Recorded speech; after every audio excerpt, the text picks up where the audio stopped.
Yes we are live now. This is Shivani Singh from examination. हम discuss करेंगे। So guys यहाँ पे आपका जैसा एग्ज़ाम है सीटेट का, सीटेट 7 जुलाई का। ओके सो हम यहाँ पे प्रिपरेशन कर रहे हैं एक बहुत ही बेहतरीन। और डियर गाइज 2 डे की तक आपका यहाँ पे जो है ऑफ रही क्लासेस, क्योंकि थोड़ी तबीयत डाउन थी, सो उसके लिए सो सॉरी। सो डियर अब फिर से हम जो है कंटिन्यू यहाँ पे करेंगे जब तक आपका एग्जाम्स नहीं होता। ओके सो चलो फिर यहाँ पे हम देखो आज करने वाले हैं क्या भाई, ईवीएस। ओके क्या करने वाले हैं आज हम, ईवीएस। और ये आपका 1st से 5 क्लास तक के स्टूडेंट्स के लिए बहुत ही बेहतरीन सेशन होगा।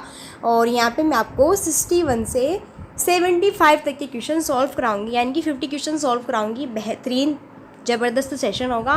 मिनिमम कह सकते हैं 15 या फिर 20 मिनट्स की वीडियो होगी। ओके और हाँ, ये सारे आपके सॉल्व पेपर जो है आए हुए हैं ओके अब से पहले एग्जाम्स में, सो वही मैं आपको सॉल्व करा रही हूँ। चलो भाई यहाँ पे हमारा फर्स्ट क्वेश्चन है कि लाल आंकड़ों की पुस्तक दर्ज करती है लाल फूलों वाले पौधे, धरती पर उपलब्ध सभी पौधे और जानवर, धरती पर उपलब्ध सभी जानवर, लुप्त प्राय पौधे और जानवर। तो लाल आंकड़ों की पुस्तक क्या दर्ज करती है?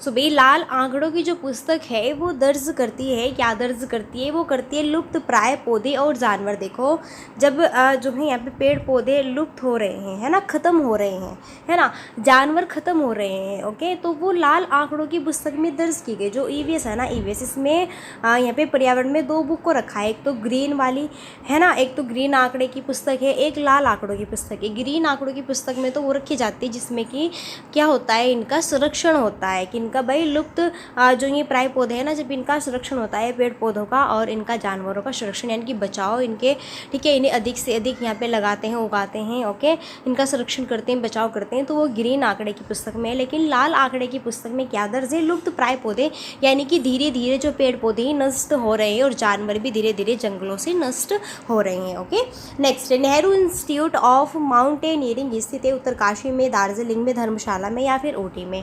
जो नेहरू इंस्टीट्यूट ऑफ माउंटेनियरिंग है ये कहाँ पर है भाई?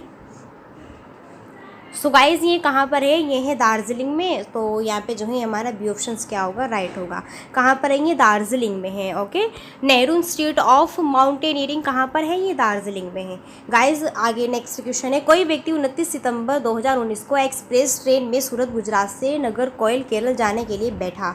यह ट्रेन सूरत से जो है 20:45 बजे चली और 1 अक्टूबर 2019 को 12:45 बजे नागरकोइल पहुँची। यदि सूरत से नागरकोइल के बीच ट्रेन मार्ग की दूरी 2200 किलोमीटर है तो इस यात्रा में ट्रेन की औसत चाल क्या थी? तो भाई जितने भी स्टूडेंट्स यहाँ पे मैथ्स के हैं वो इस क्वेश्चन को लगा सकता है, मैं तो इसका आपका आंसर्स बता दूंगी। ओके सो डियर गाइज यहाँ पे जो है आपका करेक्ट आंसर्स होगा क्या भाई? 55 किलोमीटर प्रति घंटा। ओके आप इस क्वेश्चन को सॉल्व कर लेना भाई, जो भी मैथ्स के स्टूडेंट्स हैं। ठीक है चलो आगे देखते हैं। नीचे प्याज की खेती करने की प्रक्रिया के कुछ चरण दिए गए हैं जो उचित क्रम में नहीं है। भाई नीचे प्याज की खेती करने के प्रक्रिया के कुछ चरण दिए गए हैं, आपको बताना है कि प्याज की खेती करने के लिए कौन कौन सी, ठीक है, प्रक्रिया यहाँ पे अपनानी होती है और ठीक है कौन सी प्रक्रिया या फिर कौन सा क्रम इसमें नहीं आएगा। खरपतवार हटाना, गुड़ाई करना, बीज बोना, प्याज के ऊपर की सूखी पत्तियों को हटाना, फिर प्याज को उखाड़ना। इस तरीके से आपके सामने ये 4 ऑप्शन है और भाई देखना है कि यहाँ पे राइट आंसर्स क्या होगा। सो सबसे पहले तो मैं आपको इस क्वेश्चन का अगर करेक्ट आंसर्स बताऊं भाई, तो यहाँ पे करेक्ट आंसर्स होगा इसका डी ऑप्शन, बी, सी, ए और ई, डी। यानी कि देखो क्या होगा, राइट आंसर्स क्या होगा, बी, ए, सी, बी सॉरी क्या होगा, बी होगा, फिर सी होगा, फिर ए होगा, फिर ई होगा, फिर डी होगा। अब देखो यहाँ पे क्वेश्चंस में क्या पूछा हुआ है, क्वेश्चंस में पूछा हुआ है कि प्याज की खेती करने की प्रक्रिया के कुछ चरण दिए गए जो उचित क्रम में नहीं है, यानी कि ये उचित क्रम में नहीं लगाए गए हैं, गलत तरीके से लगाए गए हैं। तो बताया गया है कि पहले तो क्या करो, इसकी गुड़ाई करो, ये फर्स्ट नंबर पे बताया गया है। फिर बताया गया है कि फिर बाद में क्या करो, बीज बो। ओके फिर क्या बताया गया है कि खरपतवार को हटाओ, थर्ड हो गया। फिर बताया गया है यहाँ पे कि प्याज को उखाड़ो, फिर बताया गया है प्याज के ऊपर की सूखी पत्ती को क्या करो, निपटाओ। ओके ये क्या है, यहाँ पे स्टेटमेंट इन्होंने गलत दिया गया है, उचित क्रम में ये नहीं रखे हैं। ठीक है उचित क्रम में ये जो है नहीं रखे हैं इन्होंने। ओके चलो आगे देखते हैं। बाजरे के बीज की खेत से प्लेट तक की सही यात्रा को चुनिए। फसल काटना, थ्रेसिंग, गूंथना, फटकना, पीसना, सेकना, बेलना। भाई बाजरे के बीज की खेत से प्लेट तक की सही यात्रा को आपको चुनना है। ऐसे ही क्वेश्चंस आते हैं। फसल काटना, फटकना, पीसना, थ्रेसिंग, गूंथना, बेलना, सेकना। फसल काटना, थ्रेसिंग, फटकना, पीसना, गूंथना, बेलना, सेकना। फसल काटना, थ्रेसिंग, पीसना, सेकना, गूंथना, बेलना और क्या, फटकना। इस तरीके से बाजरे के बीज की खेती से प्लेट तक की सही यात्रा को चुनना है। सो राइट आंसर यहाँ पे हमारा क्या होगा गाइज। तो मैं बात करूँ अगर 65 क्वेश्चंस की कि बाजरे के बीज की खेत से प्लेट तक की सही यात्रा को चूज़ करना है, तो देखो राइट आंसर्स क्या होगा। पहले तो हम क्या करेंगे, फसल को, ठीक है, फिर क्या करेंगे, काटेंगे, फिर थ्रेसिंग करेंगे, फिर फटकेंगे, फिर पीसेंगे, फिर गूँथेंगे, बेलेंगे, फिर सेकेंगे। यानी कि बाजरा है तो पहले तो हम बाजरे की फसल ही लगाएंगे, बोएंगे कि नहीं, बिल्कुल लगाएंगे। फिर बाद में हम बाजरे की फसल को काटेंगे, जैसे काटेंगे उसको थ्रेसिंग करेंगे, है ना, और मतलब कि उसमें को निकालेंगे बाजरा मशीन में को, और फिर उसको फटकेंगे, साफ़ करेंगे, है ना, और फिर पिसवा के लेके आएंगे और फिर उसको ऐसे गूँथेंगे आटे की तरह, और फिर रोटी बेलेंगे और फिर सेक कर उसको खाएंगे। ओके, बाजरे की रोटी, ठीक है। ये यहाँ पे पूरा स्टेटमेंट है। इनमें से जो है निम्नलिखित राज्यों में से किसके बगीचों में तेज़ पत्ता, छोटी इलायची, बड़ी इलायची और काली मिर्च उगते हैं? पश्चिम बंगाल के, गुजरात के, केरल के या फिर मध्य प्रदेश के। तो भाई निम्नलिखित राज्यों में से किसके बगीचों में तेज़ पत्ता, छोटी इलायची, बड़ी इलायची और काली मिर्च जो है उगते हैं? वो कौन सा स्टेट है भाई? वो है क्या, केरल। ओके, सी ऑप्शन यहाँ पे क्या होगा, राइट होगा। वो क्या है, केरल है। केरल जो राज्य हैं यहाँ पे, ठीक है, केरल राज्य के बगीचों में तेज़ पत्ता, छोटी इलायची, बड़ी इलायची और काली मिर्च ये सभी क्या करते हैं, उगते हैं। भारी वर्षा वाले क्षेत्र है जैसे असम में रहने वाले ग्रामीण लोगों को अपने घर किस प्रकार के बनाने चाहिए? बांस के घर है, बांस के खंभों पर ढालू छत वाले घर है, या फिर मिट्टी और फूस के बने घर है, फिर सपाट छतों वाले लकड़ी के क्या है, घर है। तो भाई भारी वर्षा वाले क्षेत्रों में जैसे कि असम है, इसमें रहने वाले ग्रामीण लोगों को अपने घर किस प्रकार के बनाने चाहिए बताना है। असम में जो भी बंदे रहते हैं, वहाँ पे जो भी ग्रामीण लोग रहते हैं, उन्हें अपने घर किस तरह के बनाने चाहिए, और मैंने ये आपको एक ट्रिक भी बताई हुई है ना। और एक बहुत ही बेहतरीन ये हमारा क्वेश्चन है, मैंने बताया कि बांस के खंभों पर ढालू छत वाले घर, बिल्कुल बांस के खंभों पर, ये जिस बी ऑप्शन में आपको दिखेगा ना, सो ये असम के ही क्या होंगे, घर होंगे। ओके, सो बी ऑप्शन यहाँ पे हमारा क्या होगा, बिल्कुल करेक्ट होगा।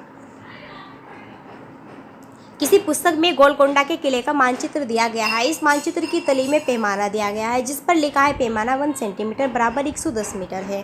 मानचित्र पर इब्राहिम बुर्ज और माशा बुर्ज के बीच की मापी गई दूरी 13.3 सेंटीमीटर है। तो इन दोनों बुर्जों के बीच की वास्तविक दूरी है लगभग कितनी? 1.6 किलोमीटर, 1.5 या फिर 1.4 या फिर 1.7। इस तरीके से हमें इस क्वेश्चन का करेक्ट आंसर्स बताना है। डियर गाइस, यहाँ पे करेक्ट आंसर्स क्या होगा, 1.5 क्या है, किलोमीटर। ओके, चलो नीचे दिए गए किस रोग के प्रकरण में डॉक्टर रोगियों के गुड़, आंवला और हरी पत्तियों वाली सब्जियों को खाने की सलाह देते हैं? मियादी बुखार वाले, अनीमिया या फिर चिकनगुनिया या फिर डेंगू। तो इनमें से नीचे दी गई किस रोग के प्रकरण में डॉक्टर रोगियों को गुड़, आंवला, हरी पत्ती, यानी कि भाई गुड़ है, आंवला है, हरी पत्ती वाली सब्जी खाने की सलाह देते हैं? तो वो जो बंदा है किस बीमारी से जो यहाँ पे जूझ रहा है, बीमार है, जिससे कि एक डॉक्टर उसे ये चीज़ खाने की सलाह दे रहा है। तो भाई यहाँ पे जो है वो किस चीज़ से जूझ रहा है, वो जूझ रहा है यहाँ पे एनीमिया से। किससे? एनीमिया से। ओके, इसलिए यहाँ पे जो है डॉक्टर ने गुड़, आंवला और हरी पत्ती वाली सब्जी खाने को उसे बोला है। ओके, उसे कौन सी बीमारी है? एनीमिया की है। चलो नेक्स्ट, नेफेन-तीस के विषय में नीचे दिए गए कथनों पर विचार करना है। भाई नेफेन-तीस के बारे में बताना है। ओके, यह पौधा कीड़ों, मकोड़ों और चूहों को फंसाकर उनका शिकार कर सकता है। यह पौधा हमारे देश में नहीं पाया जाता है। यह पौधा कीड़े मकोड़ों को खींचने के लिए मोहक आवाज़ निकालता है। या फिर इसका आकार घड़े जैसा होता है जिसका मुंह पानी से ढका होता है। कोई भी कीड़ा मकोड़ा इसके मुंह के ऊपर पहुंचते ही इसमें फंस जाता है और बाहर नहीं निकल पाता है। तो यहाँ पे स्टेटमेंट दिए हुए हैं, बताना है कि इनमें से करेक्ट स्टेटमेंट कौन सा है। ओके, तो पहले तो मैं अगर आपको यहाँ पे करेक्ट आंसर ही बता दूँ इसका, सो यहाँ पे जो है बी ऑप्शंस क्या होगा, राइट होगा। ए और डी यहाँ पे बिल्कुल क्या है, राइट है। ओके, अब कैसे देख तो यहाँ पे अब मैं आपको बताती हूँ कि हमारा ए और डी ही क्यों राइट है। भाई नेफेन-तीस के बारे में बताना है। बिल्कुल यह पौधा कीड़े मकोड़ों और चूहों को फंसाकर उनका शिकार कर सकता है, ये बिल्कुल स्टेटमेंट गलत है। लेकिन यह पौधा हमारे देश में नहीं पाया जाता। क्यों नहीं पाया जाता? मेघालय में पाया जाता है। यह पौधा कीड़े मकोड़ों को खींचने के लिए मोहक आवाज़ ही नहीं निकालता है, बल्कि ये जो है इसका आकार घड़े जैसा होता है बिल्कुल, और इसका मुंह पत्ती से भी ढका होता है ना। कोई भी कीड़ा मकोड़ा इसके मुंह के ऊपर पहुंचते ही इसमें फंस जाता है और बाहर नहीं निकल पाता है। ओके, सो भाई यहाँ पे ए और डी जो है ये क्या होगा? राइट होगा। सो यहाँ पे हमारा बी जो स्टेटमेंट है ना ये करेक्ट होगा। आगे देखते हैं फिर बहुत ही बेहतरीन सेशन है भाई। नेक्स्ट है, पहचाने की इनमें से जो है किन राज्यों में से किसकी एक दिशा में समुद्र है? गुजरात, महाराष्ट्र, गोवा, कर्नाटक, केरल, तमिलनाडु, आंध्र प्रदेश, पश्चिम बंगाल, अंडमान निकोबार द्वीप समूह। इस तरह के क्वेश्चंस के लिए आपको यहाँ पे मैपिंग आनी चाहिए। गुजरात, महाराष्ट्र, गोवा, कर्नाटक, केरल, तमिलनाडु, आंध्र प्रदेश, पश्चिम बंगाल और ओडिशा। गुजरात, मध्य प्रदेश, गोवा, कर्नाटक, केरल, तमिलनाडु, आंध्र प्रदेश, पश्चिम बंगाल और क्या है? ओडिशा है। गुजरात, मध्य प्रदेश, गोवा, कर्नाटक, केरल, तमिलनाडु, आंध्र प्रदेश, पश्चिम बंगाल और क्या है? झारखंड है। इस तरीके से हमें यहाँ पे पहचाने की निम्नलिखित राज्यों में से किसकी एक दिशा में क्या है? समुद्र है। किसकी एक दिशा में क्या है? समुद्र है। सो यहाँ पे जो है राइट आंसर्स क्या होगा? देखो यहाँ पे राइट आंसर्स होगा क्या? ये गुजरात है, महाराष्ट्र है, गोवा है, कर्नाटक है, केरल है, तमिलनाडु, आंध्र प्रदेश, पश्चिम बंगाल और क्या है? ओडिशा है ना। कैसे? क्योंकि देखो यहाँ पे जस्ट ऐसे इस तरीके से करके आप देख सकते हैं। तो ये क्या है? ये सारा समुद्र ही तो है। क्या है? ये सारा समुद्र ही तो है कि नहीं? बिल्कुल। तो यहाँ पे गुजरात हुआ, इधर समुद्र है, महाराष्ट्र समुद्र है, गोवा समुद्र है, कर्नाटक समुद्र है, केरल समुद्र है, तमिलनाडु समुद्र है, आंध्र प्रदेश है यहाँ पे भाई पश्चिम बंगाल है, यहाँ पे क्या है? ओडिशा है। तो यहाँ पे ये सारा इधर इधर यानी कि ये जो आप देख रहे हैं, देखो मैं छोटा बना देती हूँ, ये मैप है ना, ये जो देख रहे हैं ये सारा ये सब ये क्या है? यहाँ पे सारा क्या है? ये यहाँ पे सब समुद्र ही है भाई। क्या है? यहाँ पे ये पानी समुद्र ही है। यहाँ पे तो क्या है? अरब सागर है, इधर क्या है? बंगाल की खाड़ी है। ओके, यहाँ पर ये क्या है? पूरा समुद्र है। पृथ्वी ग्लोब जैसी गोल है, नीचे दिए गए किस देश के व्यक्ति हमारे, ठीक है भाई, पृथ्वी गोल जैसी क्या है? गोल है, और नीचे दिए किस देश के व्यक्ति पृथ्वी पर हमारे सापेक्ष उल्टे खड़े हैं? ऑस्ट्रेलिया के, अर्जेंटीना के, इंडोनेशिया के, फिर युगांडा के। सबको पता है कि पृथ्वी ग्लोब जैसी गोल है, और इनमें से किस देश के व्यक्ति पृथ्वी पर हमारे सापेक्ष हमें उल्टे खड़े हुए दिखाई देते हैं? तो 72 का करेक्ट आंसर यहाँ पे होगा भाई क्या? वो है अर्जेंटीना के। कहाँ के हैं भाई? वो है अर्जेंटीना के। ओके, बी ऑप्शन यहाँ पे राइट होगा। अच्छा, फसल कटने का फसल कटने का पर्व है ना, पूर्व नहीं पर्व होगा। फसल कटने का पर्व खुशी और उल्लास का प्रमुख अवसर होता है ये। तो सही कथन को पहचानिए। उत्तर प्रदेश, बिहार और मध्य प्रदेश में तिल संक्रांति को मनाया जाता है। झारखंड में पोंगल और तमिलनाडु में नब्रान को मनाया जाता है।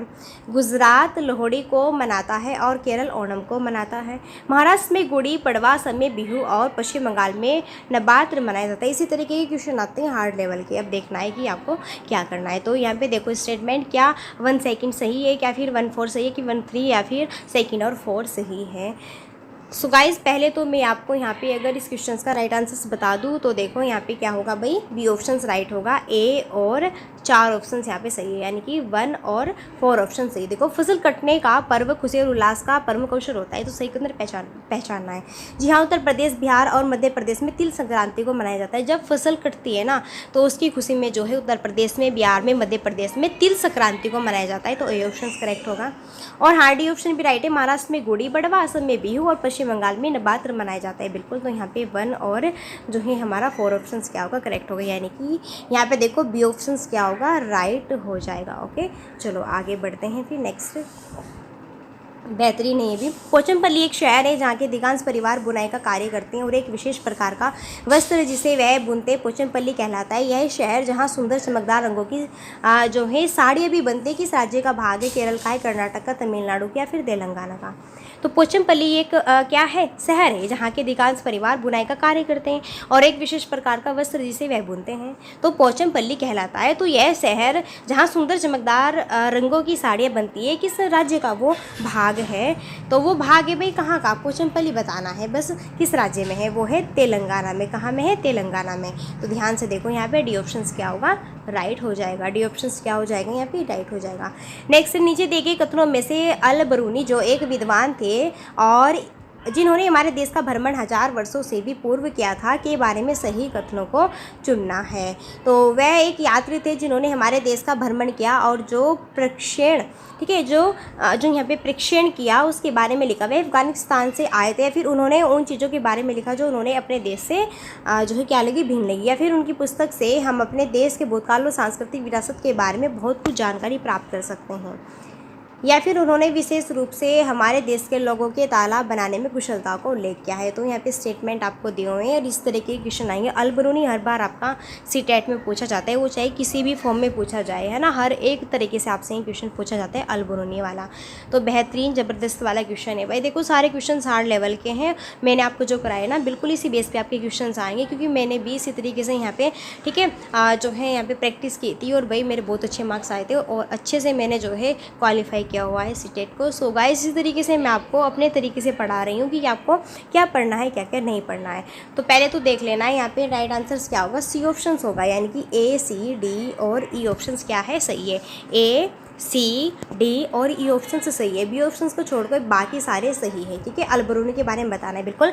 वह एक यात्री थे जिन्होंने हमारे देश का भ्रमण किया और परीक्षण किया, इसके बारे में लिखा, सही है। लेकिन वह अफगानिस्तान से आए थे, ठीक है। ये यहाँ पे क्या है स्टेटमेंट, इनके बारे में ये जो स्टेटमेंट है ना, ये क्या दिया गया है भाई, गलत दिया गया है। ये स्टेटमेंट यहाँ पे क्या दिया गया है, गलत दिया गया है, ठीक है। फिर देखो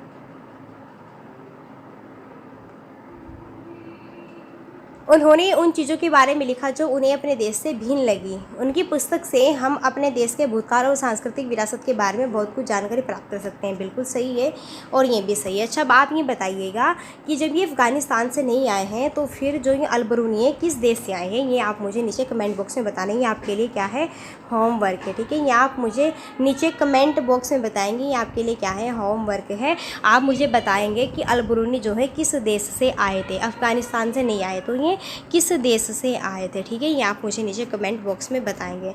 सो डियर गाइज, ये यहाँ पे सेशन आपको कैसा लगा है, अगर वाकई ही ये सेशन आपको अच्छा लगा है ना तो फिर ठीक है, और वीडियो को लाइक कर दो, शेयर कर दो और चैनल को सब्सक्राइब कर लेना। और अभी जस्ट न्यू एक वीडियो और आएगी आपके बीच में, वो है CDP की बाल विकास, ओके। सो चलो फिर गाइज हम मिलते हैं नेक्स्ट सेशन में भाई, और तब तक के लिए so thanks for watching, keep studying, bye bye, take care.